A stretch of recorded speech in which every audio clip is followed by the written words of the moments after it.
Não sei se a igreja subiu ou se o céu desceu. Só sei que está cheio de anjos de Deus, porque o próprio Deus está aqui. Tem anjos voando. Tem anjos voando neste lugar. No meio do povo, em cima do altar, subindo e descendo em todas as direções. Não sei se a igreja subiu ou se o céu desceu. Só sei que está cheio de anjos de Deus, porque o próprio Deus está aqui. Glória a Deus. Olha, Jesus é muito educado, né? No Apocalipse diz que ele vai bater na porta, quem ouvir ele vai abrir a porta, e aí ele vai entrar e ele vai ceiar com quem abrir a porta para ele. O diabo não, o diabo é enganador. Ele fica esperando a hora que você abre a porta, porque você e eu e cada um de nós às vezes deixamos algumas portas abertas, não somos vigilantes como Jesus pedia, e volta e meia ele vem e entra uma poeira, entra uma fumaça, e a hora que a gente vê está tudo nublado de novo, a gente precisa botar para correr. Mas Jesus, ele para entrar, ele pede sempre, e a gente tem que responder. O Espírito Santo, que é Deus, para entrar, ele pede sempre, e a gente tem que responder para deixar ele entrar. Mas fala para o Espírito Santo, que é Deus com Jesus: entra na minha vida. Espírito Santo, vem fazer parte da minha casa, vem fazer parte do meu ser.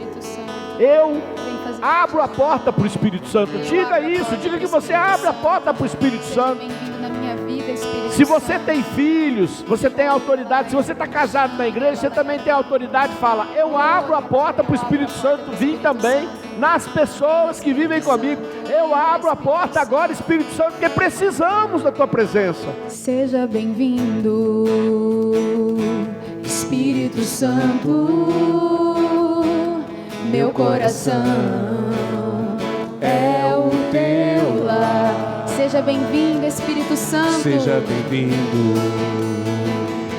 Espírito Santo. A minha casa é também tua casa. A minha casa é também tua casa. A minha família é o teu. Mais uma vez, seja bem-vindo. seja bem-vindo, Espírito Santo. Espírito Santo. Meu coração é o teu lar. Seja bem-vindo. seja bem-vindo, Espírito Santo. A minha casa. A minha casa é também tua casa. A minha família é o teu lugar. Levanta os seus braços.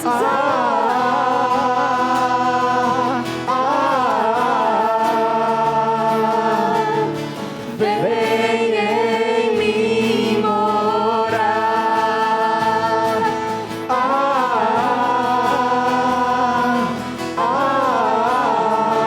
Vem em mim morar. Vem em mim. Mais uma vez, seja bem-vindo, Espírito Santo do início. Seja bem-vindo, Convida o Espírito Santo. Espírito Santo.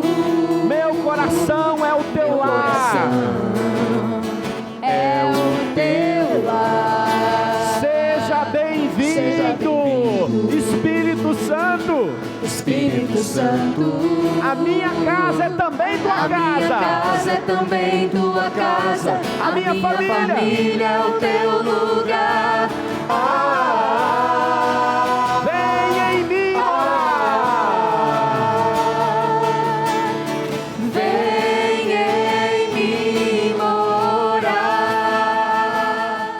Quero partilhar com vocês um texto da primeira carta de São João.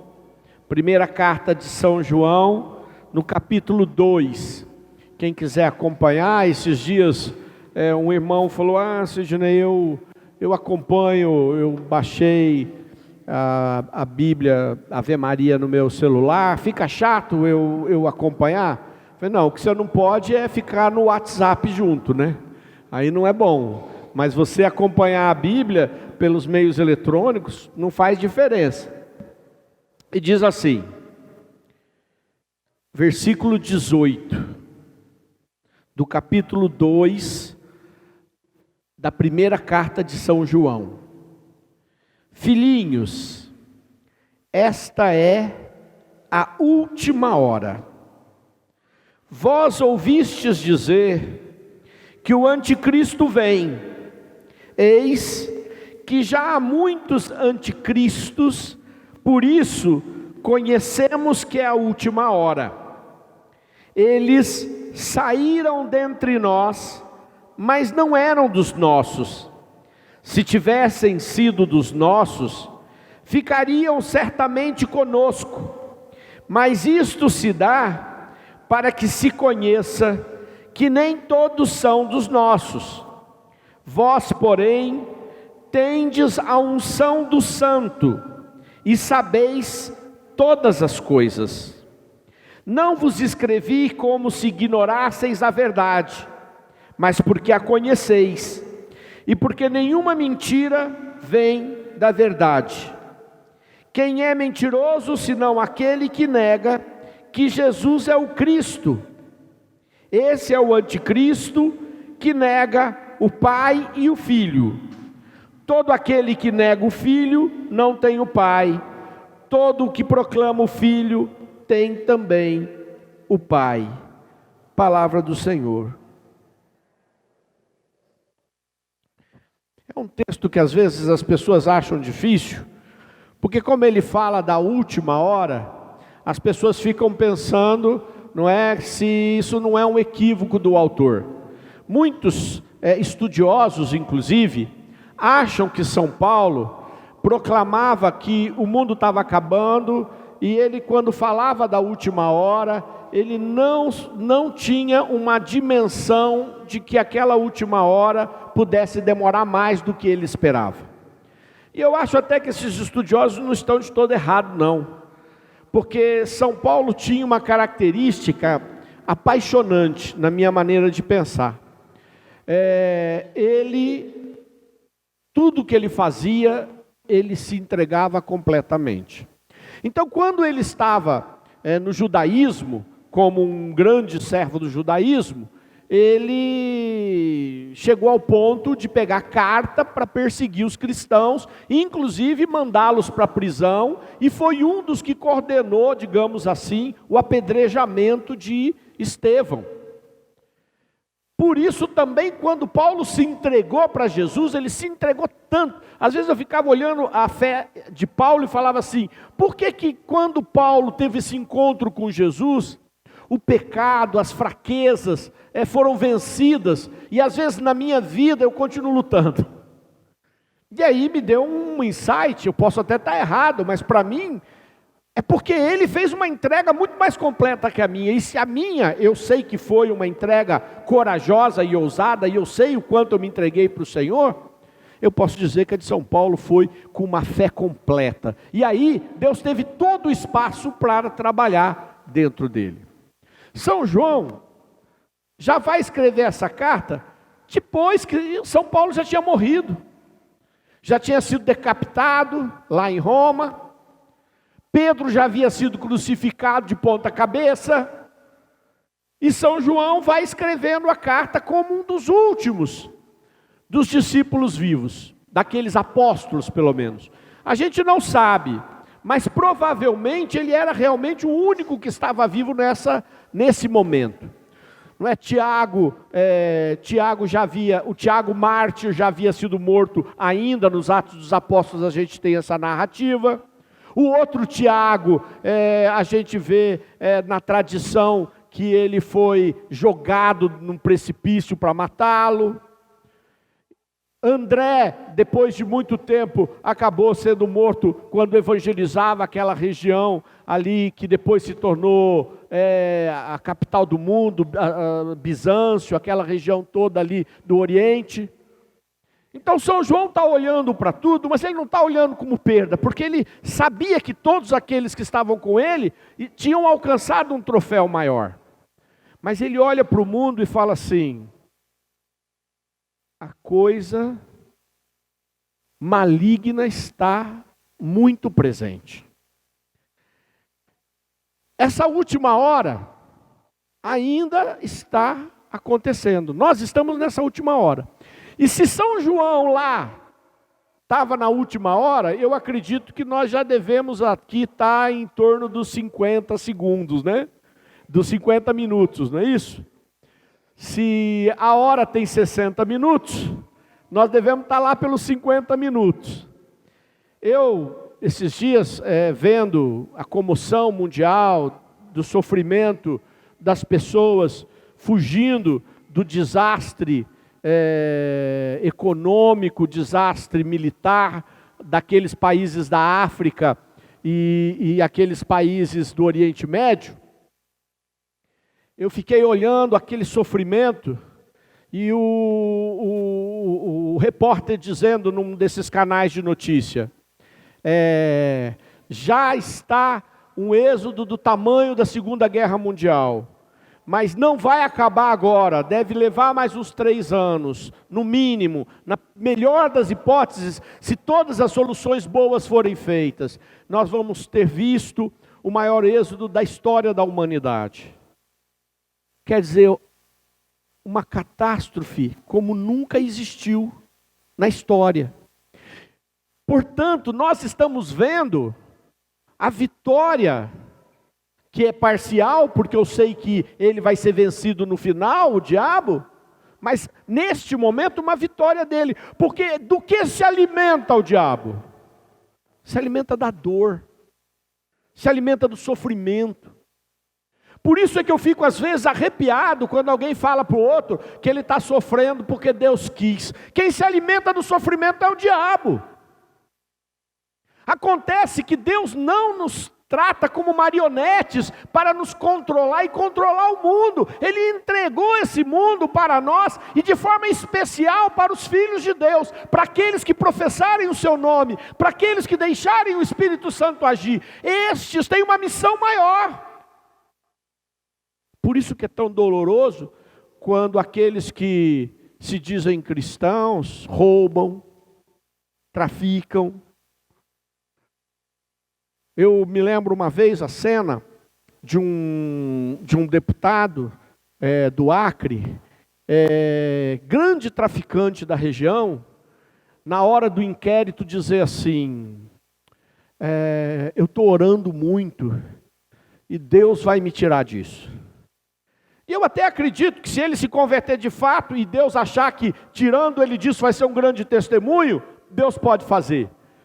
Mas ele não conseguiu me convencer. Eu tive a impressão de que ele achou que Deus é um prestador de serviço, para na hora do aperto correr atrás. E eu quero dizer para você, corra atrás de Deus mesmo na hora do aperto, mesmo que a vida inteira você andou do outro lado, mesmo que a vida inteira você não se importou em viver absolutamente nada do que Ele ensinou, e mesmo que a vida inteira você não pediu que Ele agisse na sua vida, mesmo assim, corra atrás dEle, porque Ele é misericordioso, e porque nesta última hora, a misericórdia é a grande porta que Ele abriu.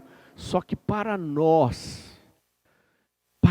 que venhamos a um grupo de oração, que queremos que o Espírito Santo haja em nós, o Senhor espera mais. O Senhor espera mais. Eu fiquei imaginando, sabe, na minha dureza de coração, fiquei imaginando, falei, nossa, aquele monte de gente morrendo, se matando, porque você pode ter certeza que por uma vaga num trem eles estão se matando. Se prensando numa cerca de arame farpado, uns aos outros, naquela ânsia de conseguir passar. Sabe aquela coisa de que você empurra matos primeiro e depois consegue passar? Com certeza está acontecendo. Os náufragos, os que estão vendendo o serviço enganadamente, não é? O cara pagou por uma lancha, recebeu uma canoinha inflável. Né? As maldades todas que estão ali envolvidas. Mas independente de tudo isso, daquele sofrimento, fome, dor, relento, violência. Não quero nem imaginar o que as mulheres estão passando. Não quero nem imaginar, porque eles estão não mostrando, mas se você pegar algumas coisas clandestinas, você vai ver os horrores que elas estão passando, estupros coletivos, no meio dessa marcha dos desesperados. Uma marcha que o cara fala, é horrível, mas é melhor do que o jeito que eu estou. Já imaginou isso?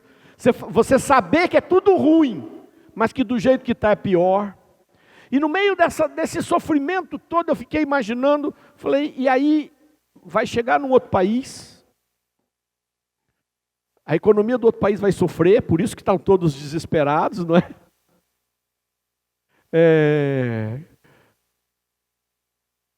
Vão ser infelizes, porque também com certeza não vão ter os melhores lugares, os melhores empregos, não vão ter isso. Crianças que aos montes, que eu vi ali, os pais entregando para um estranho e fala, pelo menos salva meu filho.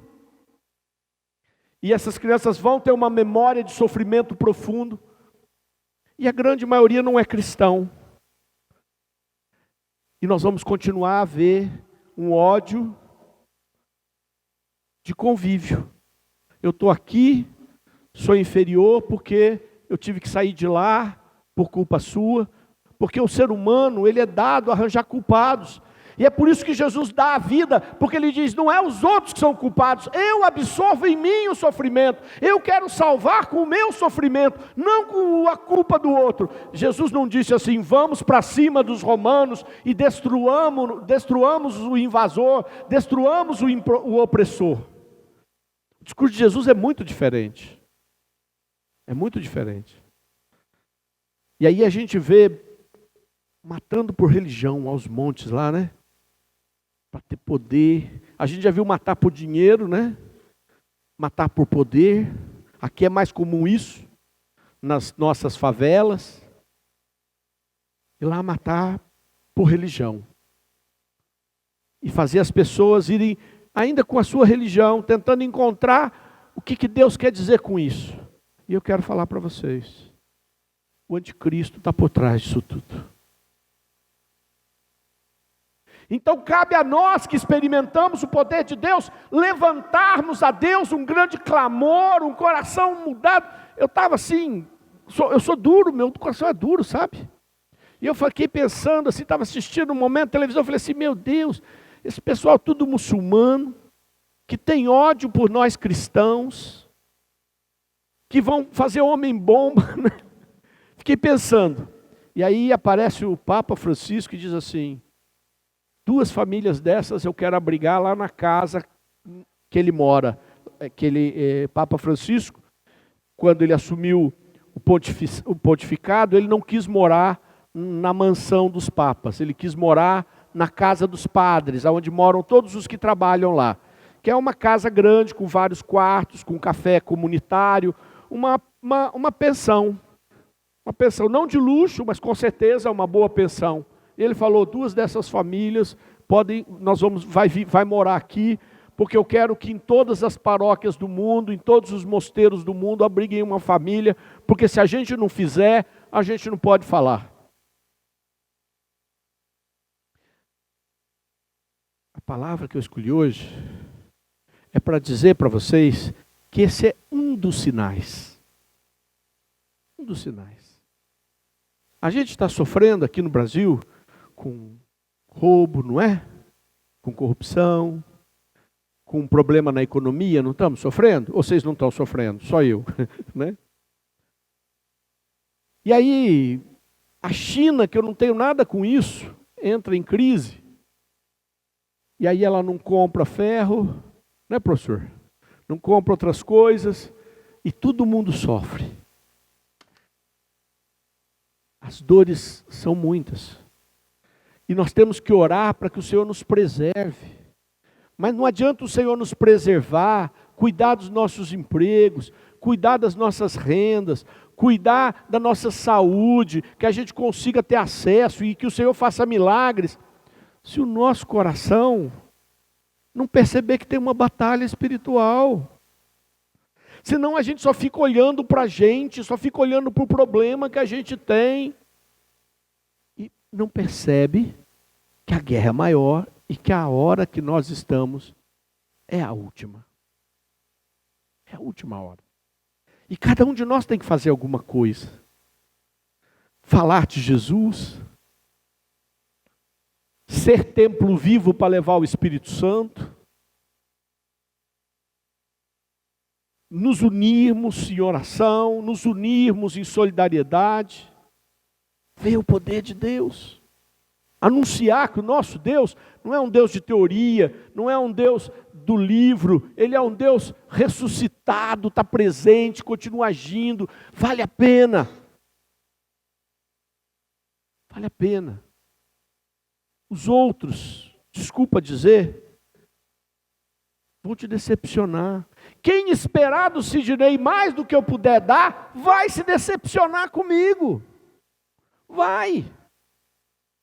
Esses dias atrás, há uns meses atrás, uma pessoa disse assim, duas pessoas iam lá no seu grupo, mas elas queriam falar com você e não conseguiram falar com você, ficaram chateadas, nunca mais vão voltar lá. Eu falei, se depender disso para seguir Jesus, vai ter muita gente decepcionada. Primeiro, porque eu não sou capaz. Segundo, porque temos missões distintas. Irmão, a gente vai se decepcionar com a igreja. Não é? Vai ter um padre que vai fazer uma coisa que você pensava que não devia fazer o padre. Não é mesmo? Eu me lembro de um dia, de uma moça que aqui no grupo de oração, com os filhos, que ia muito lá na casa de um determinado padre, e um dia chegou lá e viu ele vendo um monte de pornografia. E aí ela ficou com tanta raiva que ela mudou para uma dessas igrejas renovadas. E foi falar comigo, eu falei, minha irmã, se a tua expectativa para seguir Jesus era os comportamentos do padre, você está enganado. Apesar de que eu vou dizer para vocês uma coisa, que a minha irmã que coordenou esse grupo dizia. Ela dizia assim, cuidado também, porque se Pedro e Paulo dissessem, façam o que eu falo, mas não façam o que eu faço, a igreja não tinha crescido. Mas a igreja tem santos verdadeiros. Mas esses santos não precisam ser, de repente, o bispo e nem o padre. Apesar de eu esperar que o nosso bispo seja santo. Mas talvez é você, o cristão, que vai fazer a diferença. Você, o católico, que as pessoas vão olhar e falar assim, veja como ele caminhou. Ontem eu fiz 29 anos de casado. E eu falei para minha esposa o seguinte, no meio das brincadeiras, falei para ela, lembrando uma frase de um santo, Santo Afonso de Ligório. Uma frase que estava na carteira do Raul, quando coordenou esse grupo, no dia da morte dele. E dizia assim, de inícios em inícios, por inícios, sem fim. Você vai ter que estar começando sempre. Não corra o risco de achar que já está tudo fácil, que está tudo vencido, que tudo ficou bom, que você já conhece bem a pessoa. Não importa qual é a área. Com você também, olhar para você e falar, de início em início, por início, sem fim, a minha conversão. Com o Senhor, de inícios em inícios, por inícios, sem fim. Não é uma hora. É uma hora contínua, que pode durar 10 anos, 5 anos ou 100 anos. Mas eu garanto, nós já estamos para lá dos 50 minutos desta última hora. Louvado seja nosso Senhor Jesus Cristo.